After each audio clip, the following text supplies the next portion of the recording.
Nous sommes au Centre culturel d'Uccle ce soir pour participer à la projection du film d'Angèle Diabang, réalisatrice sénégalaise, qui nous présente Congo, un médecin pour sauver les femmes. Donc un film qui nous parle de l'action du docteur Mukwege dans l'hôpital Panzi.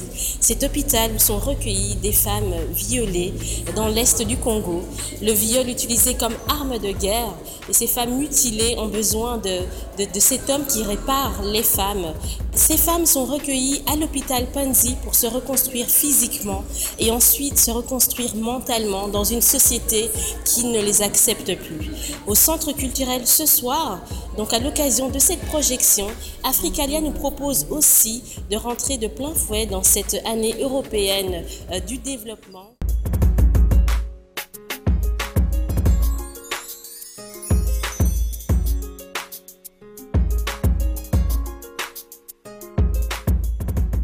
La projection de ce soir est aussi l'occasion du lancement du festival FESPACO. Le FESPACO, donc ce festival du cinéma au Burkina Faso, à Ouagadougou. Et tous les 2 ans, l'équipe d'Africalia accueille ici cette équipe donc pour parler de ce festival qui fait la part belle aux réalisateurs, aux comédiens, aux productions cinématographiques africaines. Je voudrais depuis d'abord vous remercier au nom du FESPACO et au nom de l'ambassadeur du Burkina Faso pour votre intérêt avéré pour la promotion du cinéma africain et surtout pour votre attachement au FESPACO, d'où le fondement de votre présence en ces lieux ce soir.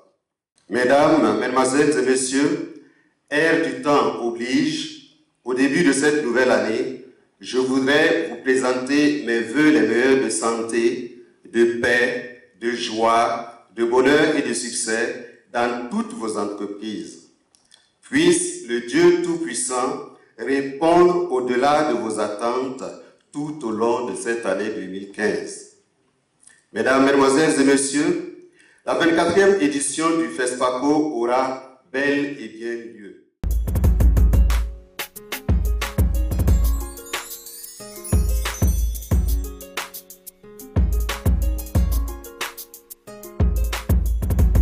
Donc ce soir, au Centre culturel, Angèle Diabang viendra nous parler de sa vision de la femme, de son apport à la compréhension et de cette Afrique positive aussi, mais une Afrique qu'elle regarde avec les yeux de la réalité. C'est un film assez poignant, mais qu'elle n'a pas voulu sensationnel, qu'elle a voulu réel pour pouvoir respecter ces femmes qui lui ont fait confiance pendant ces longues semaines de tournage. Eh bien, on parle de femmes ce soir, et donc je vous souhaite une très bonne projection, et on se retrouve tout à l'heure. Non, maintenant j'ai quelque chose. Ma chère. L'inspiration vient, tu sais, quand on discute. Non, mais comme on m'a dit que je ne pouvais pas dire juste bonsoir et bonne projection, j'ai très vite... En fait, non, je voulais déjà remercier... tous les partenaires pour cette soirée magnifique. Je suis vraiment très émue de faire la première de ce film à Bruxelles, parce que je sais que Bruxelles soutient beaucoup le docteur Mukwege et suit de près les activités du docteur et ce qui se passe à l'hôpital de Panzi. Et je voulais remercier la famille du docteur et toutes les personnes qui ont aidé à faire la promotion de cette première-là. Rapidement, je voulais, avant que nous voyions le film, remercier le docteur. Pas seulement parce qu'il a cru en moi et il a tout de suite accepté quand je lui ai dit que je voulais faire ce film sur lui.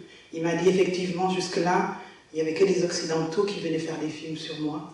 Et je suis contente que toi, Africaine, tu aies envie de faire le film. Et donc c'est un challenge, c'était un challenge pour moi par rapport à cette première discussion-là.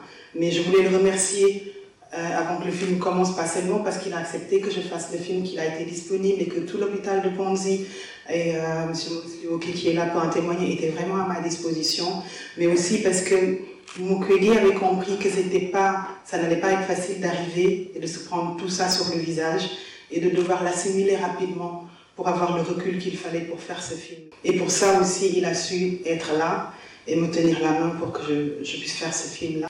Je voulais aussi dédier ce film à la petite Angèle, qui est née après le film. Et Je voulais dire en fait qu'il ne suffit pas seulement de les écouter, il fallait tous les entendre, les écouter.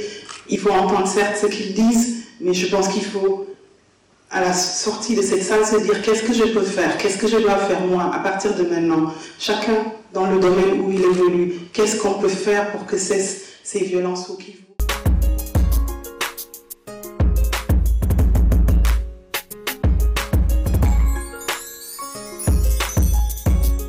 C'est bien sûr horrible, mais il faudrait qu'on arrive à faire autant pour les femmes congolaises, pas seulement, mais aussi pour les violences. Merci.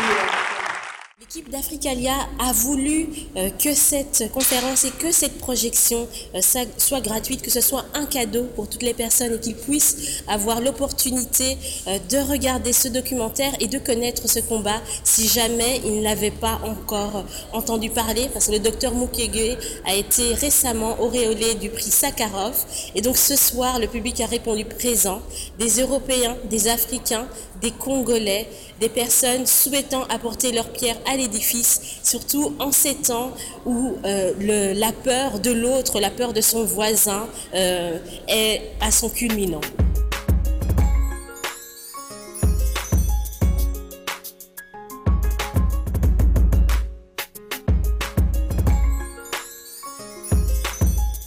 Je voulais déjà remercier la réalisatrice parce que ça permet d'apporter la problématique à des personnes qui sans venir au centre culturel, par exemple Duc, n'auraient pas vu l'enjeu qu'il y a en fait avec les crimes qui sont commis. Et il y a des enjeux qui dépassent le travail que chacun peut essayer de faire à son niveau, que ce soit à Bukavu, que ce soit au Congo, parce que il y a évidemment ce poids des réalités géostratégiques, les ressources du Congo, les groupes armés et tout ça. Dont nous profitons tous en tant que consommateurs, puisque nous avons la technologie grâce à l'exploitation des minéraux du coin. Donc au Nigeria, en dessous du lac, du Tchad à la frontière donc, du nord du Nigeria, du Tchad du Mali, on a découvert des gisements pétroliers importants et le Boko Haram est là vraiment pour freiner l'exploitation de ces gisements. Peut-être que les forces internationales, ceux qui sont intéressés par ne sont pas encore aptes à pouvoir vraiment se les accaparer, et c'est pareil au Nord Kivu. Je voulais réagir par rapport au film et dire que je félicitais Angèle Diabane. Fantastique, très courageuse, très belle vision, et puis surtout j'espère que son film va être diffusé, montré, et que le lobby des forces populaires, on va dire, puisse faire changer les choses. Bravo à Angèle. Vraiment, nous sommes contents de cette soirée parce qu'au moins ça contribue non seulement à sensibiliser les uns et les autres sur le FESPACO, mais également sur la situation en Afrique centrale d'une manière générale, mais en RDC d'une manière particulière. C'est un combat que la communauté internationale doit mener en faveur justement des femmes victimes de ces sévices-là. Les gens ont l'impression que quelque chose n'est pas fait, mais en réalité, c'est petit à petit que l'on peut combattre ce fléau. Un documentaire, c'est une réalité, c'est pas un film fiction, c'est ce qui se passe sur le terrain. J'espère également que le film sera sélectionné parmi les films du FESPACO pour permettre à la communauté internationale d'être sensibilisée davantage sur la question. Dieudonné Kéré, ministre conseiller à l'ambassade du Burkina Faso à Bruxelles.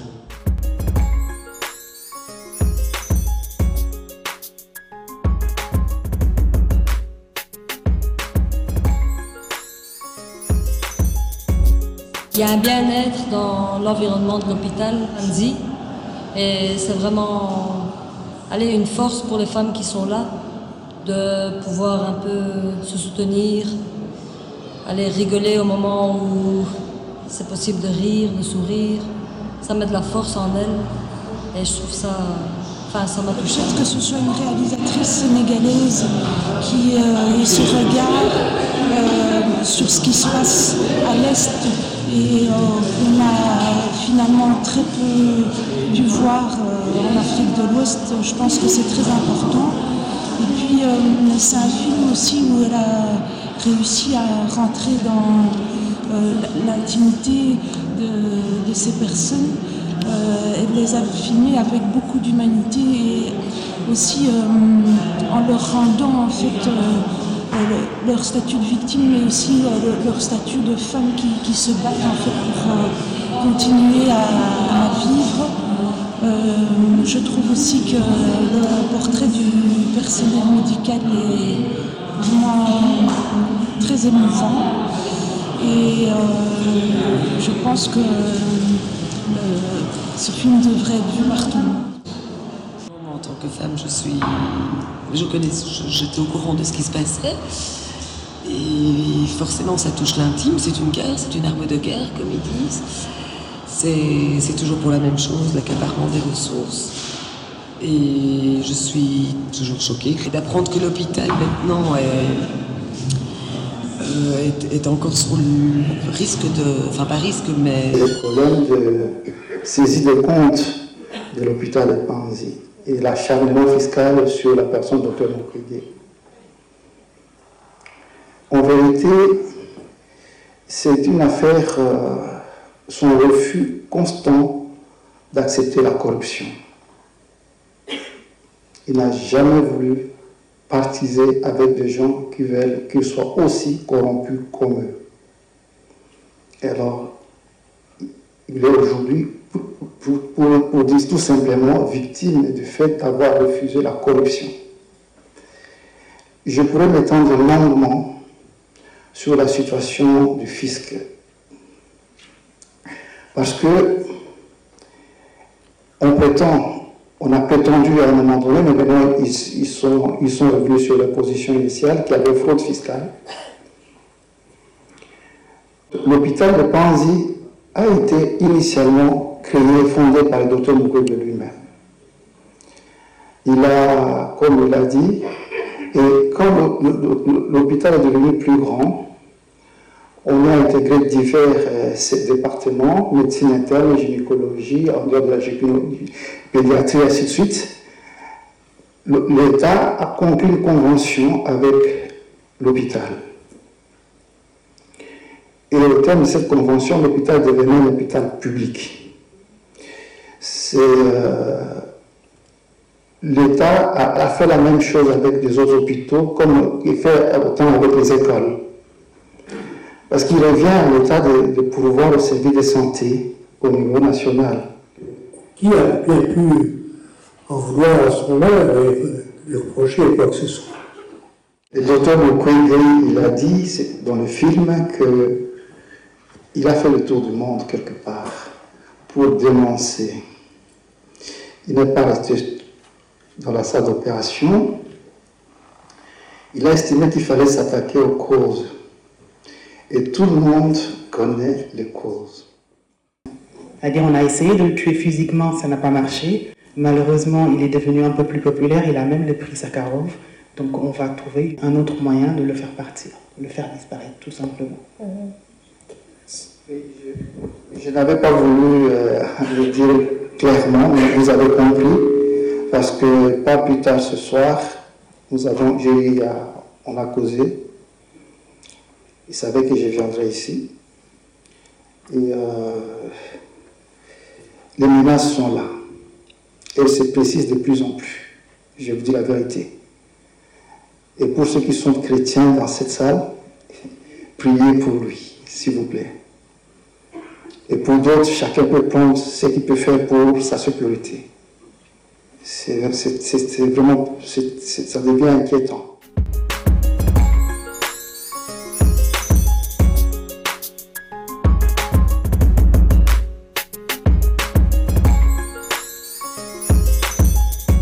C'est l'horreur. Et comme les gens l'ont demandé à l'intérieur de la salle, que nous prions le docteur Mukwege, que Dieu a suscité bien pour prendre soin de ces femmes-là. Voilà. Et tout cela, moi ce que je me demande toujours, c'est qu'est-ce que chacun peut faire à la hauteur de ses moyens. Je suis également artiste, donc peut-être plus de films, plus de photos pour conscientiser d'autres personnes. Et je me dis, si chacun à la hauteur de ses compétences peut faire avancer en fait la cause qui est toute simple en fait, c'est donner plus de sécurité, plus de justice à un pays qui semble en manquer, sous le silence évidemment, comme on dit, de la communauté aussi internationale. Donc merci pour le film d'Angèle, merci pour les autres artistes, parce que je suis sûr qu'il y en a d'autres, et pour d'autres personnes qui agissent au Congo et ailleurs, mais c'est peut-être pas aussi visible, donc voilà. En fait, je voudrais remercier un ami qui m'a fait venir voir le film, et ça m'a beaucoup touchée parce que, bon voilà, chacun a sa façon où elle a été violée ou séquestrée, et franchement je dis merci à Angèle d'avoir fait ce film, et que Dieu la bénisse en tout cas, que son projet continue, et pour tout le centre médical, je dis que Dieu les aide, que Dieu protège le docteur. J'ai déjà vu plusieurs films. J'ai vu le film de Oswald Lewat Oladé, dont elle a parlé tout à l'heure, qui est donc une femme d'origine camerounaise qui vit à Kinshasa et qui avait fait, je pense en 2001, un film qui s'appelait Un amour pendant la guerre, qui montrait justement les femmes de Bukavu qui avaient été violées et qui manifestaient dans les rues. Donc j'en ai vu plusieurs. Mais... Et qu'est-ce qui est de particulier à celui-ci, celui que vous venez de voir, celui d'Angèle? Je pense qu'elle a réussi à nous faire une série de portraits de femmes dont la plupart sont très jeunes, et on sent qu'elle s'est identifiée aussi à ces personnages. Donc elle les a filmés avec toute leur beauté et leur envie de faire quelque chose de leur vie après avoir subi ce traumatisme. Je pense que c'est un film qui est tout à fait réel. Je pense que c'est un documentaire qui est absolument réel. Difficilement me prononcer là-dessus parce qu'en fait j'ai tourné un film aussi là-bas il n'y a pas très longtemps, donc je connais un peu la situation. Donc j'ai un regard qui est tronqué vu que voilà, j'ai tourné là aussi pendant un mois. Donc, le primaire de votre film, qu'est-ce que c'est? Synopsis. Ce n'est pas mon film, donc je peux difficilement en parler. Moi j'étais cadreur, directeur photo, donc je ne peux pas parler du film d'un autre.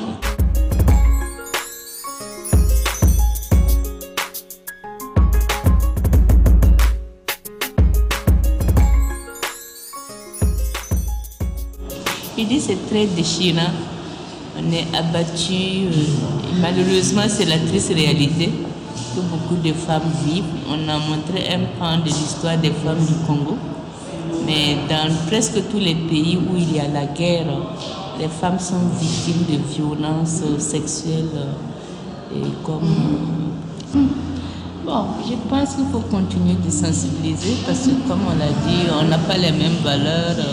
Je vais être honnête, moi aussi j'étais victime, donc j'ai beaucoup pleuré et j'ai une forte émotion, une boule qui me prenait des tripes jusqu'au cœur, mais franchement elles sont très fortes, comme on a dit, elles ont une force qui les maintient et qui donne cette force pour continuer, et je me vois bien là-dedans aussi, c'est vrai. Et franchement, je suis fière de ces femmes, malgré qu'on peut dire que, comme une a dit, on est contente de voir qu'on n'est pas seul, c'est vrai. Il y a parfois des silences coupables, il faut continuer les sensibilisations. Avec l'espoir qu'un jour... Vraiment, c'est un très bon film. Moi, je suis assez retournée parce que voilà, les événements actuels sont déjà un peu lourds. Et là, je trouve qu'il faut vraiment diffuser ce film parce qu'il en vaut la peine. C'est difficile de dire un moment qui marque parce que tout le film est très puissant.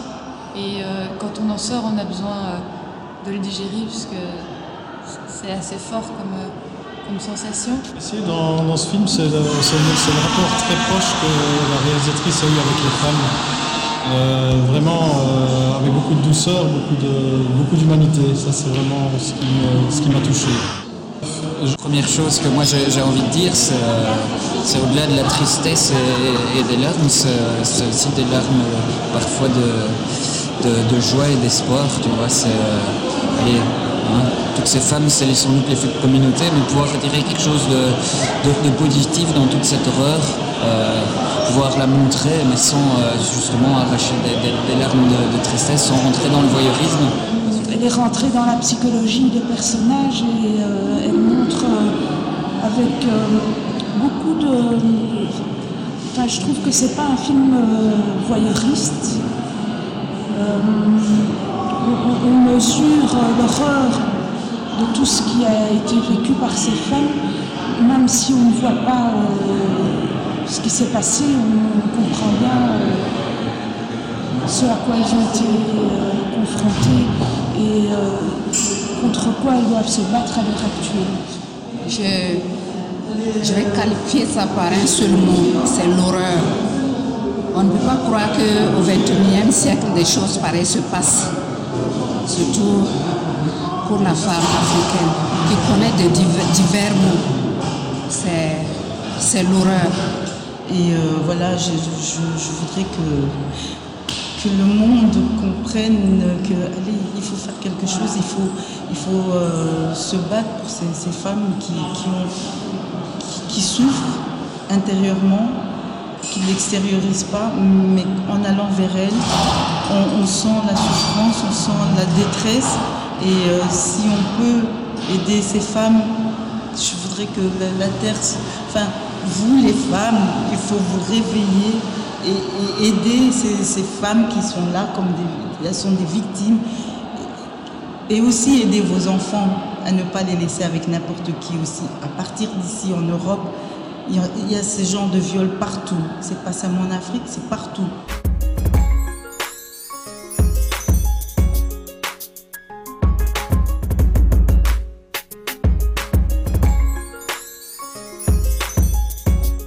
« 52 minutes de film. Vous n'avez perdu aucune seconde durant les films. Vous pourriez nous en parler plus? À l'issue de cette projection, j'avoue que j'ai été très touchée et très peinée par ce que j'ai vu. Allez, personnellement, je dois avouer que les larmes me coulaient, mais aussi parce que c'était beau, quelque part, de voir toutes ces femmes qui puissent se reconstruire ensemble. En fait, il faut, je sais pas, il faut bouger, quoi. C'est tout ce que je peux dire, et que Dieu protège et bénisse cette équipe de médecins, des infirmières. Quand j'ai vu comment les infirmières s'occupaient des victimes, comment elles ont parlé, rigolé, chanté, et même pris dans les bras pour les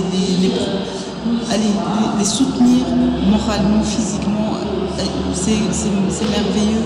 Moi, j'ai pas eu cette chance-là, j'ai dû me forger moi-même, allez, je sais pas, j'ai dû faire tout toute seule.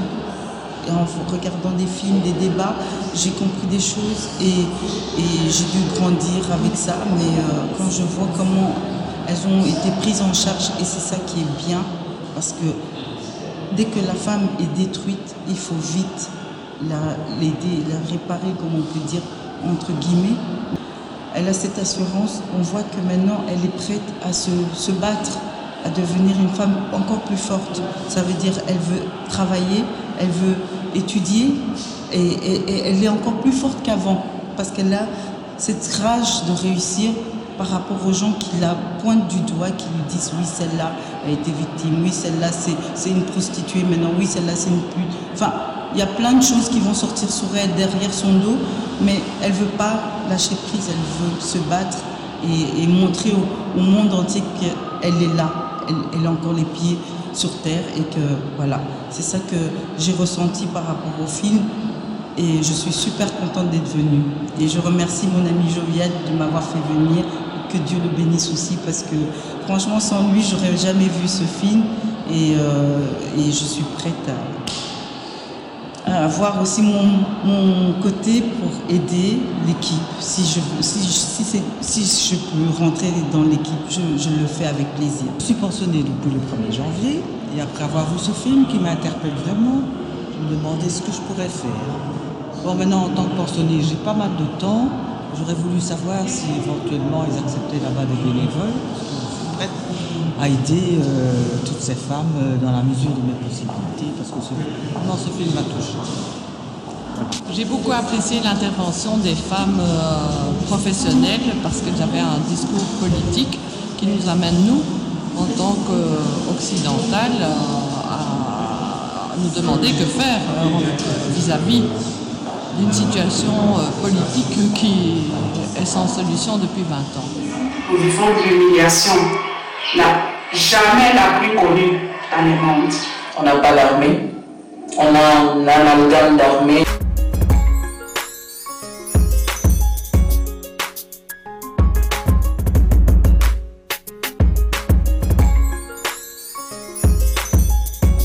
Certainement, aucun trucage. Je pense même que c'est bien en deçà de la réalité, parce qu'il y a des histoires qui sont encore bien plus terribles que celles qui sont racontées dans le film, et que je pense qu'ils ne sont pas racontables.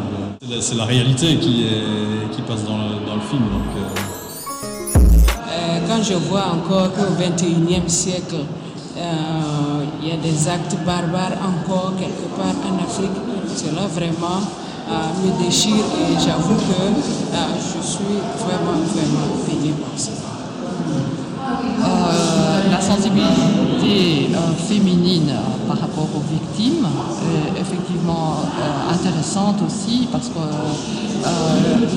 la vision de ces visages en gros plan fait que nous sentons parfaitement la souffrance des femmes qui ont subi des viols dans des situations inimaginables et particulièrement révoltantes.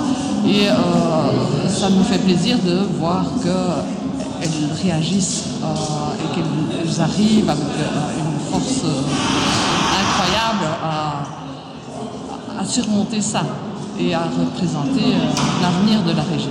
Et toute cette solidarité qu'il y a dans l'hôpital qui s'unissent, c'est que pour faire quelque chose de bien, de positif, pas penser, disons, à d'autres choses derrière, etc. Vraiment de penser que de se concentrer sur ces femmes et de faire quelque chose tous ensemble.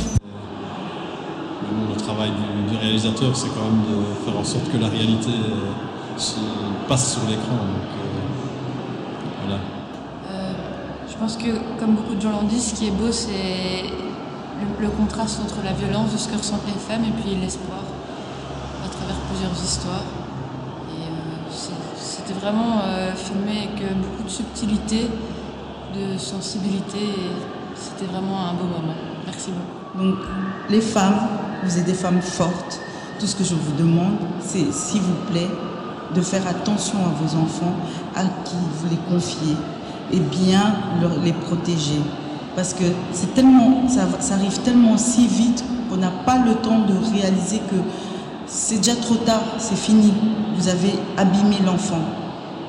Pour soi-disant, avoir eu confiance en une personne qui a tout détruit la vie de votre enfant. C'est pour ça que je demande aux femmes, s'il vous plaît, de bien veiller sur vos enfants et leur parler. C'est vrai que c'est difficile pour nous les victimes de le dire, mais c'est une forme de thérapie aussi, le fait d'en parler aussi. Ça nous aide aussi à sortir cette boule qui est là, en fait, il faut, je sais pas, il faut bouger, quoi. C'est tout ce que je peux dire, quoi. Et que Dieu protège et bénisse cette équipe de médecins, des infirmières.